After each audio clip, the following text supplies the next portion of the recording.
Владата не дава конкретни информации колку точно украински државјани кои бегаат од војната се пристигнати во Македонија. Сите кои досега пристигнале биле сместени кај роднини и пријатели и никој од нив не побарал барање за статус на бегалец. Оттаму велат дека институциите биле ангажирани да им ја пружат потребната помош. Граѓаните на Украина кои досега пристигнаа во земјава се сместени кај роднини и пријатели, ниеден од нив нема поднесено барање за статус на бегалец. Согласно билатералниот договор за безвизен режим, во Македонија тие може да престојуваат во период до 90 дена.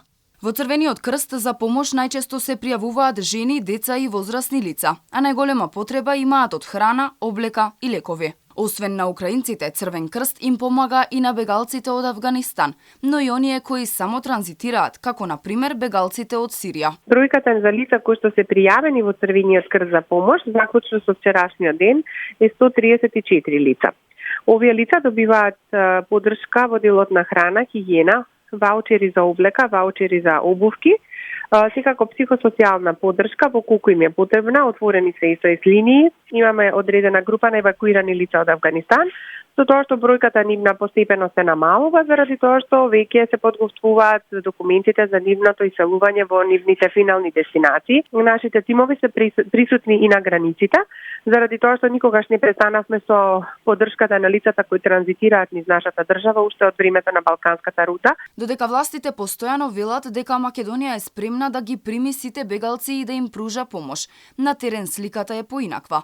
Македонско-украинските семејства кои пристигнуваат во државава преку медиумите бараат помош. Сечија помош ни е добре дојдена, но нас не ни е важна толку помошта од државата, колку мирот. Сакаме да живееме во убаво место и во православна земја како Македонија. Проблеми имаше и семејството на охриѓанецот Дарко Кипаризовски и неговата сопруга која е украински државјанин. Откако им наплатија за зелен картон на нашата граница, се појавија нови проблеми. Тие не можеа да ги запишат во градинка нивните деца бидејќи не поседувале доказ дека тие се вакцинирани.